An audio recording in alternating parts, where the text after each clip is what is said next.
je le fais à contre-cœur. Et Dieu n'aime pas celui qui donne en regrettant ce qu'il donne. Dieu n'aime pas les personnes qui font quelque chose pour lui, mais qui se regrettent de l'avoir presque fait, là. D'accord? Et de l'autre côté, Dieu, c'est pas parce qu'on a fait quelque chose, quelque soit qu'on a fait, qui va nous prendre quelque chose. Pourquoi? Parce que c'est disproportionné. Parce que lui, dans son univers, il gère tout ça de façon. La seule chose qu'il veut des enfants qu'il aime, et qu'il lui montre son amour et qu'il s'aime les uns les autres. C'est en aimant mon prochain que je montre mon amour envers Dieu aussi. On a étudié à l'école Saba il n'y a pas longtemps. Donc, je reviens. C'est pour ça qu'il faut se concentrer sur quoi? Sur notre tâche. Ce que Dieu me demande. C'est ça qui est important. Et le faire et se dire à soi-même, je le fais par amour pour lui. Parce que je dis ça simplement parce que des fois, j'ai déjà aidé des personnes. D'accord? Je les ai aidés. Et la personne est partie sans me dire même pas merci. D'accord? Et quelque part, au fond de moi-même, je me dis, mais vraiment, quel profiteur. D'accord? Mais pourquoi? Parce que je fais quelque chose et que je veux ou pas, mon être à l'intérieur de moi-même me dit qu'il faudrait qu'il me dise au moins merci. Mais il ne faut pas s'attendre à ça. Si je fais parce que je voulais recevoir quelque chose, cette aide, il y a toujours une corde avec, un fil qui tire de mon côté. Quand on aide comme Dieu aide sans attendre quoi que ce soit de notre côté. Et Dieu voudrait qu'on aide et on aime comme lui. Dieu veut prévoir sur qui? Sur le juste et sur les injustes. Pourquoi? Parce qu'il est un Dieu d'amour. Et il voudrait que nous agissions comme lui. Qu'on fasse comme lui. Parce que lui, il n'est pas... Il n'est pas en train de dire, ah là là, et si je fais ça, est-ce qu'il va me le rendre? Non. Dieu à aucun moment s'attend à un retour de notre part. Il le fait parce qu'il nous aime, parce qu'il est bon, parce que c'est dans son cœur, et il veut que notre cœur aussi soit comme le sien. Donc, quelques petites conclusions rapides actuellement. Donc, premièrement, faisons quoi? Ce qui nous a été ordonné. D'accord? Ne fuyons pas le travail, ne regardons pas autour pour voir. Et l'autre, il a combien il a fait? Et celui-là, oh là là, il n'a pas fait beaucoup là, franchement. Et, non, si je ne passe mon temps à me comparer là, je ne ferai rien. Il faut agir selon ce que le cœur nous dit, ce qu'on a désir de faire par l'amour que Dieu a placé dans notre cœur, et pas en considérant qu'est-ce qu'il a fait l'autre, jusqu'à quel point je peux aller dans ma bonté. Si je veux faire plus et lui il n'a fait rien, c'est pas grave. Je ne suis pas en train de faire des médailles pour les uns pour les autres. Notre tâche, si on sait qu'est-ce qu'il faut faire, faisons-le. Si c'est Dieu qui me demande de faire cela, je dois le faire. D'accord? Faire ce que Dieu m'a ordonné. Si c'est ça ma tâche, si c'est ça ma responsabilité, c'est ça la promesse que je fais envers Dieu, eh bien, je le fais. Moi. Sans aucune attache ailleurs. Colossiens chapitre 3, le verset 23 dit, tout ce que vous faites, quoi? Faites-le de bon cœur. Faites-le de bon cœur, comme pour le Seigneur et pas non, pour les hommes. Parce que si je dois penser à ce que lui peut me rendre, je place mal les choses. Dieu va me le rendre. Et ce que Dieu rend, il ne doit rien à personne. D'accord? Donc, autre chose ici, je dis, gardons les choses dans la bonne perspective. Qu'est-ce qu'il dit? Et le texte dit, nous sommes des serviteurs inutiles. Mais attendez, je trouve que l'Israël, c'est un petit peu fort l'inutile. sans trop critiquer. Là. Et donc, je suis allé chercher dans d'autres versions comment est-ce qu'ils l'ont traduit. Donc, parole de vie dit ordinaire. La Torah dit quelconque. Parole vivante de ses morts dit sans aucun mérite particulier. C'est pas que nous ne sommes inutiles, quoi. C'est que nos actions, c'est pas énorme. Quoi que l'on fasse, c'est pas quelque chose d'extraordinaire. Simplement. Nous ne méritons rien parce que tout est le fruit de la grâce de Dieu, de l'amour qu'il a placé en nous. Tout est le fruit de l'action de Dieu en nous. Si nous sommes vivants encore, c'est parce qu'il veut bien qu'on le soit. Si on aide, si on aime, c'est parce qu'il a placé ça dans notre cœur. D'accord? Et donc, gardons la bonne perspective. Nous sommes des fourmis, lui c'est le créateur de l'univers, c'est tout petit, quoi, à côté. Et disons, ce que je fais, c'est peut-être pas grand-chose, mais je le fais avec amour. Je le fais parce que Dieu m'a poussé à le faire, parce que c'était la bonne chose à faire. Et dans ces cas-là, je ne veux pas me fâcher si on ne me dit même pas merci, ou si l'autre ne me la rend pas, ou quoi que ce soit. Donc, je dis ici, notre culte, comprenons que Dieu ne nous doit absolument rien.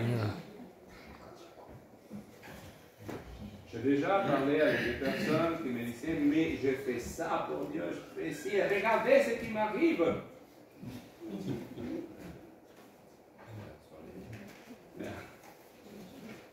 C'est comme s'il aurait dans son compte, toute une liste, et voilà, la banque ne lui rend pas. Mais est-ce qu'on peut s'approcher de Dieu dans cette attitude-là? Non. Il ne nous doit rien. D'accord? Nos meilleurs œuvres sans aucun poids devant Dieu. Donc je disais, le soldat qui a marché, tant mieux, tu as marché, c'est bien, tu l'as fait. Tu as élevé tes enfants, mais c'est super, c'est pour ça que tu les salues. Tu as demandé les enfants, élève-les, ça fait partie du deal. Donc ici je cite, mettons de côté l'apitoiement sur soi, je mets ici. Qu'est-ce que je veux dire?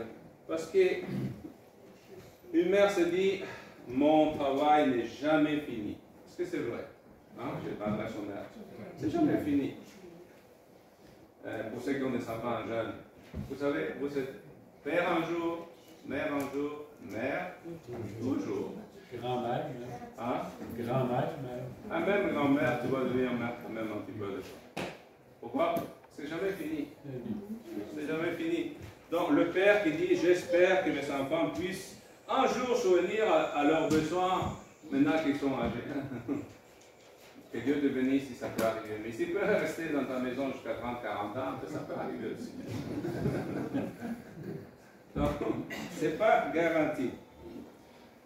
Donc, le psaume 73, le verset 13, il dit, c'est le juste qui dit, c'est donc en vain que je purifie mon cœur, que je l'avais dans l'innocence. Voilà ce qui m'arrive. Attends. Parce que tu ne vois pas les choses dans la bonne perspective. Si Dieu te bénit, c'est une grâce. Et si des fois il te l'enlève, cette bénédiction, tu dois dire merci aussi. Parce que Dieu sait pourquoi il te l'enlève, quelle qu'elle soit. L'obligation du chrétien est donc de quoi? 24 heures sur 24, 7 jours sur 7. On est toujours au service de Dieu. Et c'est dans ces services qu'on trouve notre bonheur, notre joie. Je cite donc ici Ellen White qui dit, les services religieux, les prières, les louanges, les confessions du repentir, autant de choses que les vrais croyants font monter comme un encens vers le sanctuaire céleste, en passant par le canal corrompu de l'humanité, ces choses sont souillées et n'acquièrent aucune valeur aux yeux de Dieu et grâce au sang. Ne pouvant monter avec une pureté immaculée, elles ne peuvent être agréées par Dieu que si notre intercesseur qui se tient à la droite de Dieu les purifie et les présente toutes et en ajoutant sa justice. Tout encens s'élevant des tabernacles terrestres doit être humecté par le sang purificateur de Christ. Il se tient devant le Père avec l'encensoir plein de ses mérites, exempt de toute trace de corruption terrestre. Il rassemble dans son encensoir les prières, les louanges, les confessions de son peuple et il y mêle sa justice immaculée. Rien n'a de valeur sans Christ. Rien n'a de valeur sans ce qu'il a fait pour nous. C'est ça qu'il nous dit. Donc, on ne peut pas donc exiger quoi que ce soit de Dieu. Mais attendez, à ce moment-là, Dieu ne promet-il pas de récompense à notre fidélité? Ce n'est pas écrit cela. D'accord? Eh bien, je cite encore ici. Dit, nous ne pourrons jamais atteindre la perfection par nos propres bonnes œuvres. L'âme qui cherche Jésus par la foi répudie sa propre justice. Elle se voit comme incomplète. Son repentir est insuffisant. Sa foi n'est que faiblesse. Son plus grand sacrifice n'est que peu de choses. Ce n'est que lorsqu'elle s'abandonne humblement au pied de la croix qu'elle est stupéfaite d'entendre le message « Votre salut est accompli en lui ». Il n'est aucun besoin de chercher une quelconque dignité en soi-même, ni quelque acte méritoire pour gagner la faveur de Dieu. Oui, rien de ce que je puisse faire peut mériter quoi que ce soit de la part de Dieu. Et pourtant, il est heureux qu'on puisse faire des choses pour lui. Mais ce n'est pas dans une sorte d'échange monétaire et ce n'est pas à contre-cœur que je peux lui montrer mon amour. C'est parce qu'il nous aime qu'il nous bénit. Et ça ne correspond pas au nombre de choses qu'on a faites, parce que c'est à ce moment-là on tombe dans le catholicisme qui dit plus tu fais des choses, plus tu remplis ta coupe. Et quand tu as rempli ta coupe, tu peux la vendre, cet excès de coupe. C'est ça qu'on appelle les indulgences. Hein. La vente des surplus des bonnes œuvres. Mais avec Dieu, on ne fera jamais assez. Parce qu'en réalité, tout a été fait déjà en Christ lorsqu'il est mort sur la croix. Donc, cette parabole est contre l'autosatisfaction et l'orgueil spirituel.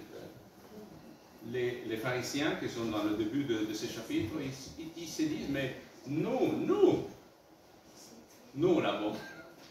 Nous avons fait, nous faisons ci, nous faisons ça. Mais est-ce qu'on peut... Eux, ils pensaient que parce qu'ils avaient fait tout ça, ils avaient gagné leur salut. Ils avaient l'assurance de cela. Et ils rejetaient en même temps la personne de Christ. Le risque est justement d'arriver à quelque chose de semblable, bien sûr avec quelques différences. Cette parabole est contre la vaine gloire. On ne peut pas s'approcher de Dieu en disant « Seigneur, voilà, je fais, donne-moi, je le mérite ». Il n'y a aucun mérite. La moindre de mes plus belles actions, c'est peu de choses aux yeux du ciel. Ce n'est que dans ce que Jésus a fait pour nous que je peux m'approcher avec humilité, parce que c'est par grâce qu'on est sauvé par le moyen de la foi. Et ce n'est pas nos œuvres, en aucun moment. Donc, voilà, et justement, il y a une petite histoire dans la Bible que vous connaissez bien, donc c'est qu'on s'appelle le fils prodigue. Hein. Mais il y a le frère qui reste dans la maison. Vous vous rappelez celui-là? Ouais. D'accord, ce frère, il est resté dans la maison attendant la mort du père et il s'attendait que, bon, qu'à un moment, son père l'autorise de s'amuser avec des amis. Il dit, j'ai même pas pris de ton argent pour m'amuser avec mes amis. J'ai tout conservé pour toi. Mais il dit, mais pourquoi tu ne l'as pas fait? D'accord, tu aurais pu le faire. Pourquoi tu ne t'es pas amusé? Mais maintenant, ton frère qui était mort est revenu. D'accord? Et nous, au lieu de se fâcher parce que le frère aîné, il lui dit, mais il est allé, il a gaspillé ton argent avec des prostituées, avec des... Je ne sais pas qu'est-ce qu'il a fait avec l'argent, en tout cas, il a tout gaspillé quand même. Hein. D'accord? Donc, mais il dit, voilà, mais il est revenu, il veut à nouveau faire partie de la famille. Et qu'est-ce que nous devons faire? Eh bien, nous devons quoi? Nous réjouir ensemble. Il est à la maison, il était mort, et il est vivant. Alors, c'est cette attitude de « je fais ça pour toi, tu dois me donner », ce n'est pas dans l'esprit d'un enfant de Dieu. On ne peut rien faire pour recevoir le salut ou la bénédiction du Seigneur. Nous le recevons parce que nous l'aimons et parce qu'il nous aime. Et il va nous bénir, il a promis de le faire. Et que notre service au Seigneur puisse être un service. Certes, nous sommes des serviteurs, mais vous savez, nous avons un maître formidable, un maître qui nous aime, un maître qui prend soin de nous. C'est le meilleur des maîtres. Parce qu'en réalité, dans ce monde, on ne peut être que les esclaves de deux maîtres. De qui? De Dieu ou de Satan. Et je peux vous assurer que le Seigneur bénit. Le Seigneur prend soin des siens, quelles qu'elles soient les circonstances. Et nous pouvons aller vers lui, mais non pas en disant exigeant, Seigneur, je fais ça, rends-moi la monnaie parce que ce que j'ai payé c'est cher. Non, il a déjà payé très cher pour nous. Il a montré son amour déjà dans le passé. Et encore aujourd'hui, il nous montre son amour, ses bénédictions. Que nous puissions l'aimer et servir et aimer les autres comme lui l'a fait. Servir, ça devrait être une délice. Si le Seigneur nous appelle à faire quelque chose, et je lis et je finis avec le psaume 40, le verset 8, qui dit « Mon Dieu, je veux faire ce qu'il te plaît, et ta loi est au fond de mon cœur. Seigneur, je veux faire ta volonté. Je veux faire ce que toi tu veux. Je sais que tu vas prendre soin de moi. Je te fais confiance. Tu es mon maître. Tu es notre Seigneur. Que le Seigneur nous aide à pouvoir nous faire confiance et nous approcher avec assurance de notre Père Céleste. Amen.